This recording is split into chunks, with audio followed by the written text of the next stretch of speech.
그래서 신약성경 복음서, 또 역사서, 또 서신서, 로마서에서 유다서까지, 그 다음 신약성경에서 예언서로 분류되어 있는 게 요한계시록이죠. 그래서 복음서는 마태, 마가, 누가, 요한복음. 그래서 공관복음을 특별히 마태, 마가, 누가, 그 다음 요한복음은 사복음서라고도 분류가 되죠. 그리고 서신서는 바울서신, 그 다음 공동서신, 그 다음 이렇게 했습니다. 그래서 신약성경은 복음서와 서신서로 크게 양대 산맥으로 구별이 된다고, 분류가 된다고 해도 과언은 아닐 겁니다. 우리가 복음서를 보면 복음서의 중심 내용은 역사적 예수 그리스도가 제자들의 눈에 비친 어떤 모습들. 그러니까 예수 그리스도의 생애와 어떤 사역과 십자가 사건에 대한 역사적인 기록과 더불어서 이제 그리스도께서 우리 인류의 구주이심을 선포하고 있는 내용입니다. 그래서 세례 요한이 옥에 갇혔을 때 예수님께서 갈릴리에서 이렇게 선포하셨죠. 때가 찼고 하나님 나라가 가까웠으니 회개하고 복음을 믿어라라고 전파를 하셨습니다. 그래서 이 선을 통해서 예수님께서 자신의 성육신과 그의 사역과 인격 안에서 이미 하나님 나라의 새로운 구원 역사, 하나님 나라가 전개될 것임을 고지하는 그런 선언으로 지금 복음서가 전개되고 있습니다. 그래서 하나님 나라가 이제 인간을 죄와 사탄의 지배로부터 해방시키고 하나님의 복과 통치권 아래서 이제 두게 되는 것을 뜻하는데, 이제 하나님 나라는 그리스도의 인격과 사역을 통해서 역사 안에 들어왔다. 그래서 종말론적으로 그리스도의 재림을 통해서 성취될 것이라고 말씀을 하고 있습니다. 근데 이제 서신서는 이 내용을 가지고 이제 그리스도의 사역을 통해서 이루어진 하나님 나라의 위대한 구원 역사를 해석하고 적용하고 체계화하는 데 서신서가 필요하단 말입니다. 그래서 복음의 참된 능력과 또 교회와 성도들 각자가 구체적으로 이 예수 그리스도의 십자가, 성육신, 또 부활, 예수 그리스도의 공생애에서 행하셨던 많은 일들을 우리가 어떻게 이 실천적인 삶에서 적용할 것인가에 대한 해석 부분이 바로 서신서라고 할 수가 있습니다.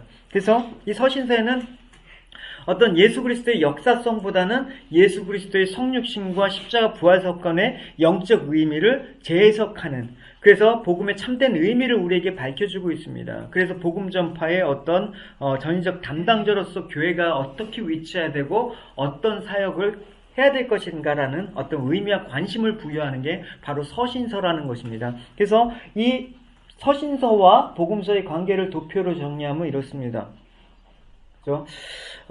복음서는 구약 예언의 실체이자 복음의 내용인 예수 그리스도의 인격과 사역을 정기적으로 또 역사적으로 기록한 반면에, 서신서는 예수 그리스도의 구원 사역의 의미를 영적으로 해석하고 구체적으로 적용시키는 데 초점이 있습니다. 그래서 복음서와 서신서는 예수 그리스도라는 복음이라는 동일한 주제를 갖고 있지만 상호 보완적인, 보충적인, 그래서 복음서의 의미를 서신서를 통해서 그러니까 더 풍부하게 할 수가 있다라는 것이죠, 여러분.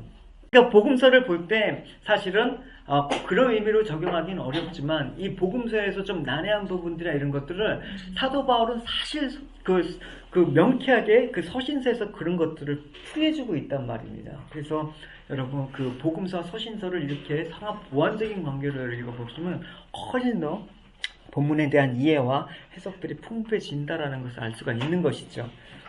우리가 이제 이런 것들을 쭉 이제 배경으로 해서 각 서신서의 개요에 대해서 잠깐씩 설명을 하겠습니다. 원래 사실 로마서 한 권만 갖고도 여러분 몇 년씩 공부해야 될 부분들인데, 여기서 다 로마서 전체 내용, 각 권의 내용들을 살펴볼 수는 없지만, 단 이런 것이라는 것들만 알았고, 나중에 이제 좀 더 시간이 되면 여러분 접할 수 있는 기회가 많이 있을 겁니다. 로마서 우리가 여러분 알다시피 여러분 성경 중에 성경이라고 얘기합니다. 그래서 사도 바울이 그 당시에 한 번도 방문해 보지 않은 자생적으로 발생한 로마 교회 교인들에게 보낸 편지가 바로 로마서라고 할 수가 있는 것이죠. 여러분, 그래서 로마서에 얽힌 얘기들은 참 많이 있죠. 예를 들어서 마틴 루터도 로마서를 읽고 종교개혁을 일으켰다고 하고, 어거스틴도 로마서를 읽고 회심했다고 얘기합니다. 그러니까 우리가 로마서는 어렵다고 하더라도 정독을 해야 될 필요가 있고, 또 한 번쯤 일생 중에 깊이 연구를 해봐야 될 그런 어떤 부분이기도 합니다. 그래서 사도 바울 서신서 중에서 가장 논리적이고 체계적으로 복음을 설명하는 어떤 논문 성격의 책이라는 것을 알 수가 있는 것이죠. 이 로마서는 이 3차 전도 여행 끝 무렵에 그 당시 이제 고린도 교회가 되게 속을 썩였어요. 근데 그 속썩이던 그 고린도 교회가 안정화된다는 소식을 듣고 그 고린도 교회를 방문해서 겨울을 기다리면서 쓴 것이 바로 로마서인데, 이 갱그레아, 고린도 지방에 살고 있던 베베라는 자매 손에 들려서 로마 교회로 전달된 책이 바로 로마서입니다. 그래서 이 로마서에는 또 한 가지 덧붙여 있는 게 이제 사도 바울이 로마 교회의 후원을 받아 스페인으로 전도갈 계획을 세워서 후원을 요청하는 부분들도 찾아볼 수가 있습니다.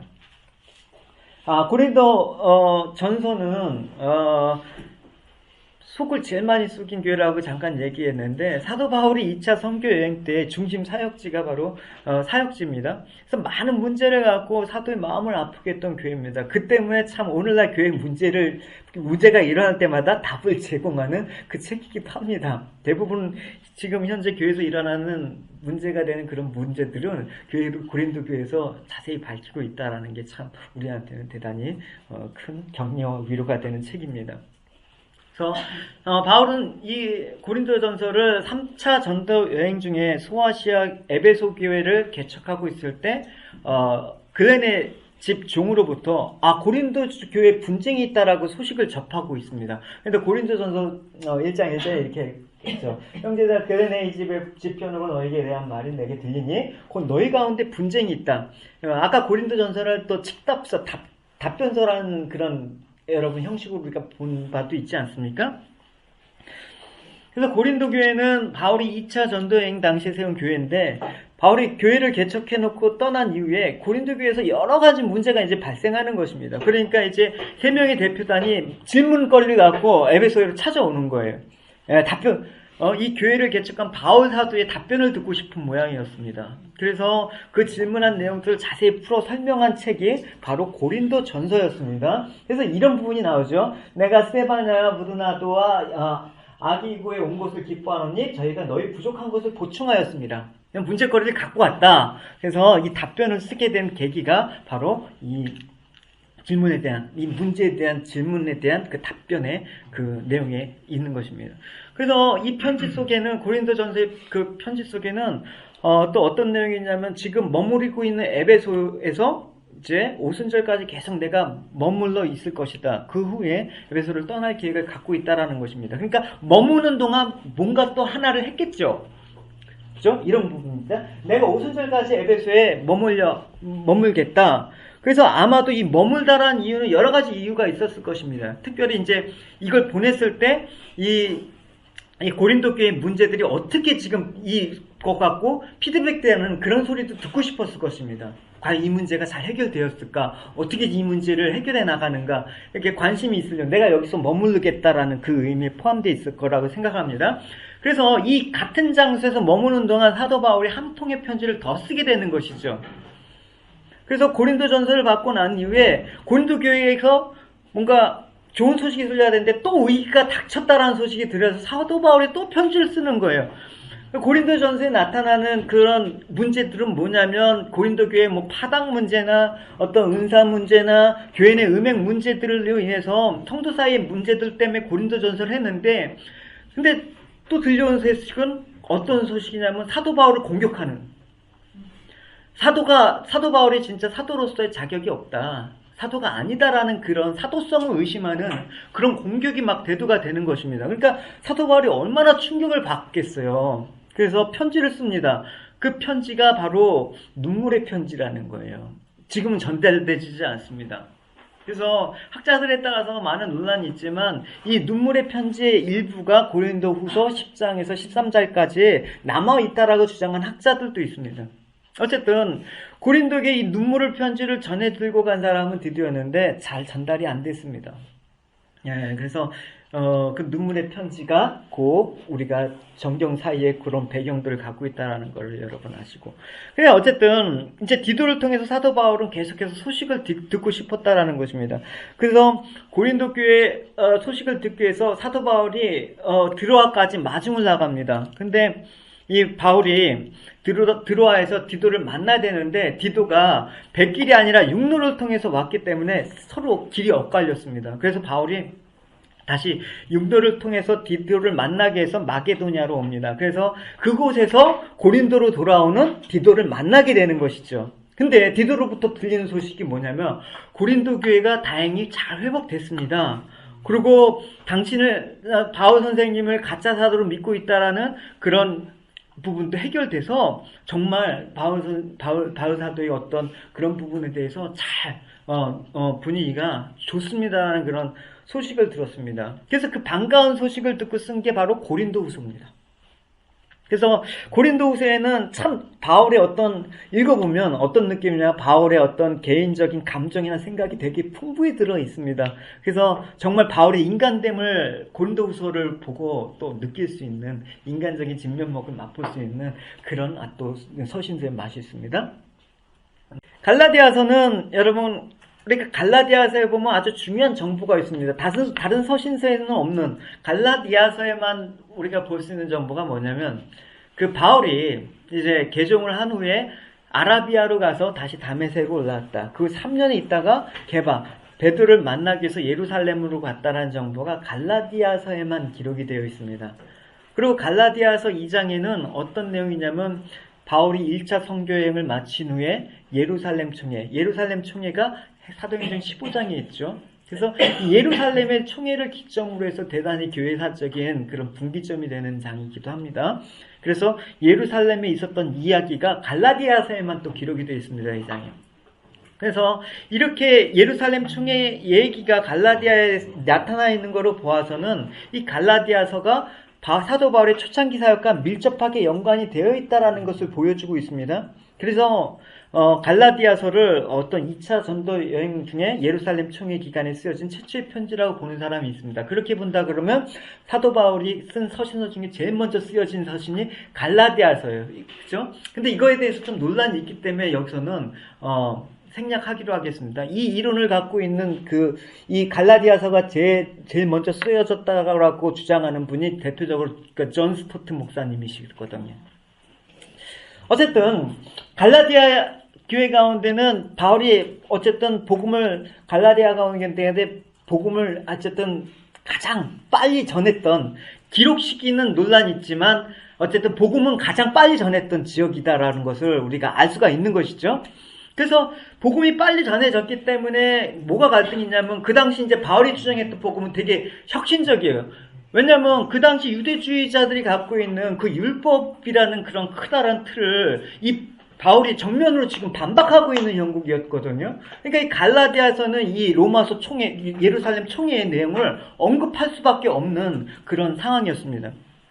그래서 사도 바울이 고민을 했을 것입니다. 그 당시에 이제 복음에 대해서 막 접했던 그런 어떤 유대자들하고 이렇게 그 총회에서 반박을 하고 설득을 해야 되는 측면에서 사도 바울이 이제 복음과 율법과의 관계, 또 성령에 대해서 다루고 있습니다. 갈라디아에서.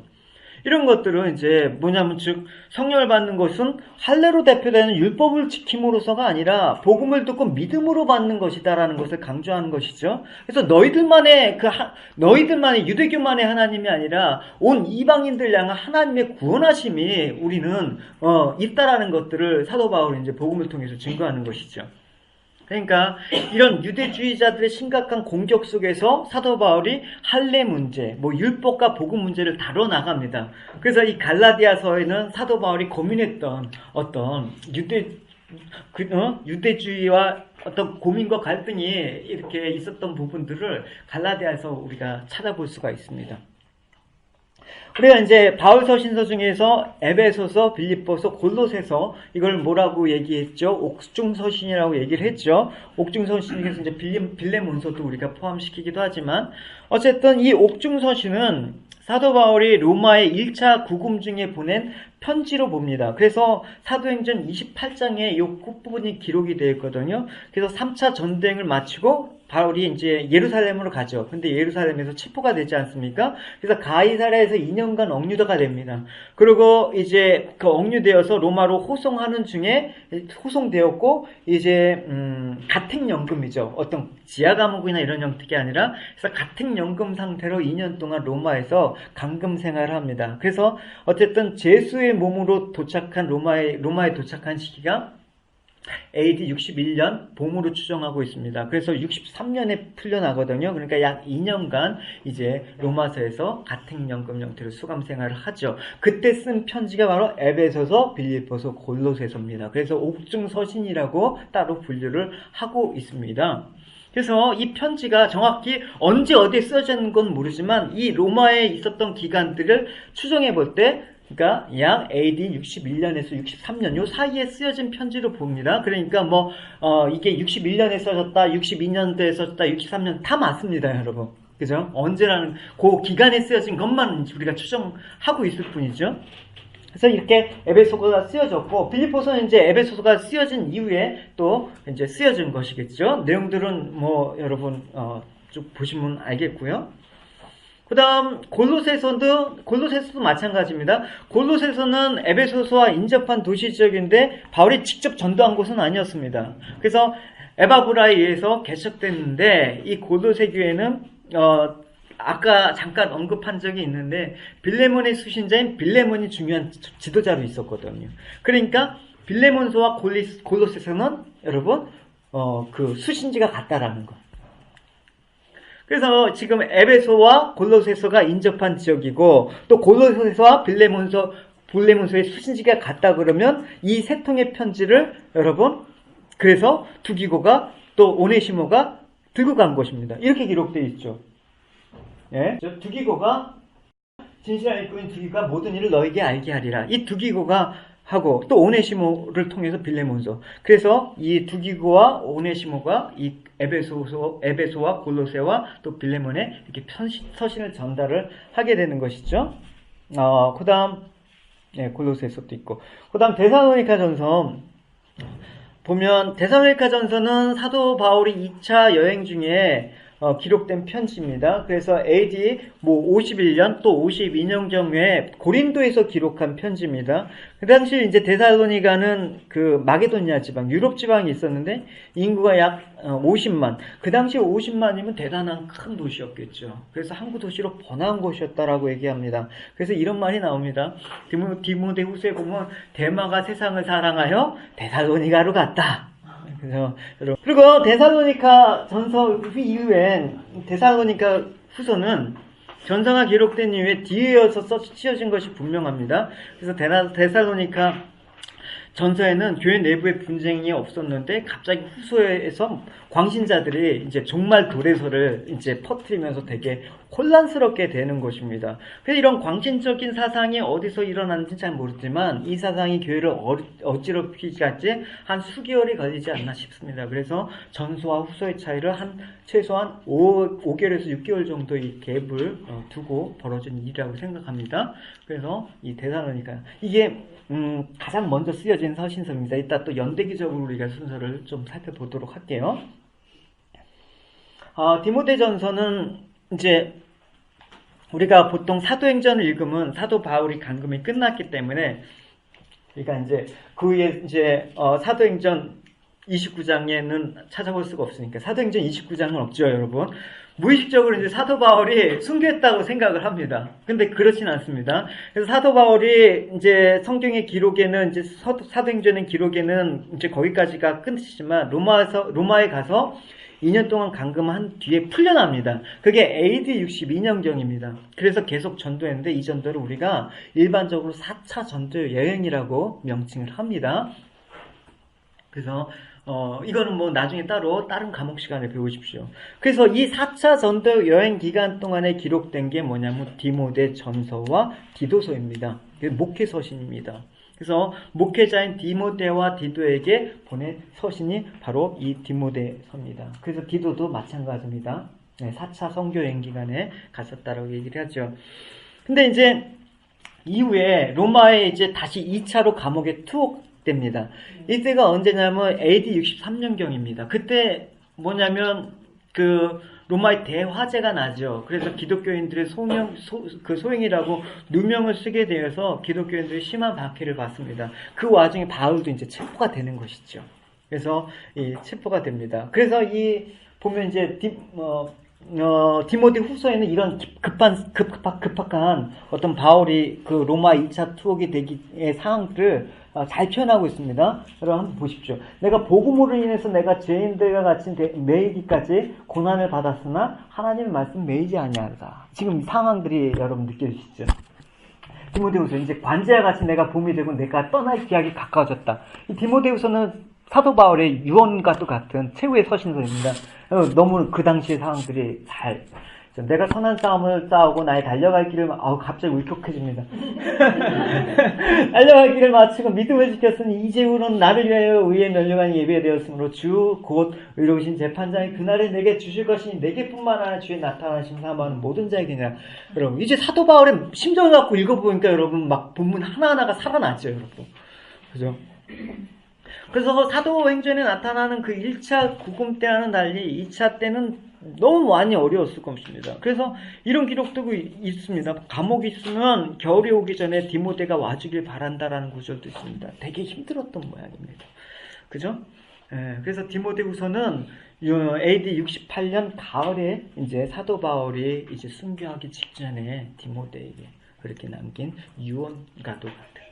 그래서 이 디모데후서는 사도 바울의 가장 마지막 서신서입니다.